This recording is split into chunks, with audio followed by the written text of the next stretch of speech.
देखिए, डबरा की जनता के साथ साथ पूरा चंबल क्षेत्र, पूरा चंबल संभाग तैयार बैठा है।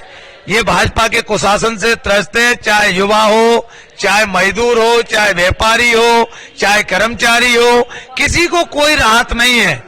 मैं कह रहा हूं इतनी बुरी हालत है, 24 घंटा बिजली की देने की बात करने वाली सरकार किसानों को 4 घंटे बिजली नहीं दे पा रही है। अटल ज्योति का नाम बदल रहे हैं, ज्यादा बेहतर है। अटल जी का नाम बदनाम कर रहे हैं। अटल ज्योति के नाम पर 24 घंटे की छोड़ो, कई गांव में 4-4 दिन तक अटल ज्योति के दर्शन नहीं है। ये दुर्दशा है। खाद की कालाबाजारी है। कालाबाजारी में भी ये हालत है कि नकली खाद उन कार्टों में से निकाल लिया, असली खाद निकाल लिया जाता है, उसके बदले में 10-10 किलो नकली खाद फैक्ट्री में डाल दिया जाता है। ये दुर्दशा किसान की है। यूरिया खाद के लिए वो कमलनाथ जी के समय में बाजार में दुकान पे लोग इंतजार करते थे कि किसान हमसे खाद लेने आ जाए। आखिरकार खेती वही है, क्षेत्र वही है, क्षेत्र पर वही है। कमलनाथ जी के जाते ही ऐसे क्या हो गया कि पूरे के पूरे प्रदेश में खाद के लिए मारा मारी है, खाद उपलब्ध नहीं है और ब्लैक में किसान खाद लेने मजबूर है। ये तमाम मुद्दे हैं जो जनता के बीच हम लेकर जाएंगे और हमें पूर्ण विश्वास है कि इस नोटों वाली सरकार को जनता उखाड़ फेंकेगी।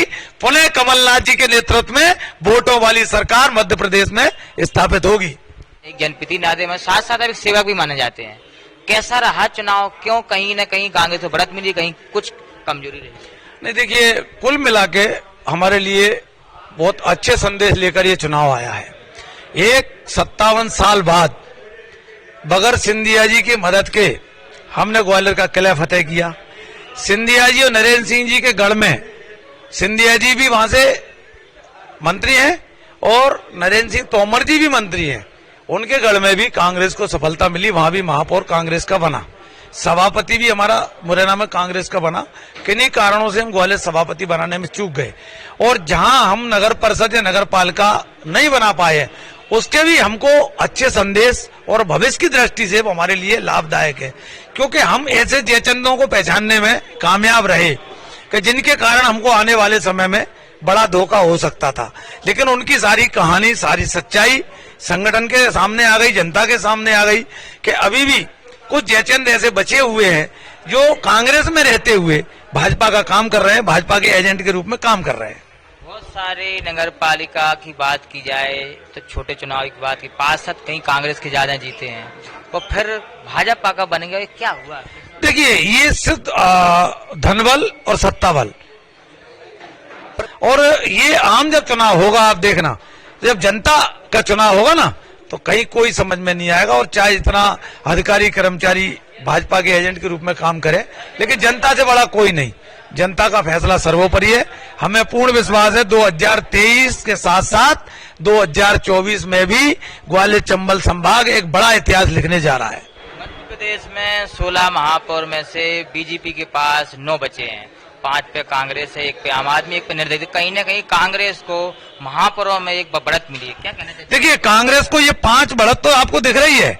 2 नगर निगम हमारे ऐसे भी हैं जो जीते हुए जबरदस्ती उनको प्रमाण पत्र भारतीय जनता पार्टी के कहने पे वहां के कलेक्टर्स, वहां के लोगों ने दे दिया। अलग विषय है, जनता ने तो हमको जिताया, कोई दिक्कत नहीं है। लेकिन इसके साथ साथ आप देखिए, उनके पास 16 थे, आज वर्तमान में क्या स्थिति है। और अगर नगर पालिकाएं भी जनता द्वारा होती तो ज्यादातर नगर पालिकाओं पर कमलनाथ जी के नेतृत्व में कांग्रेस का कब्जा होता।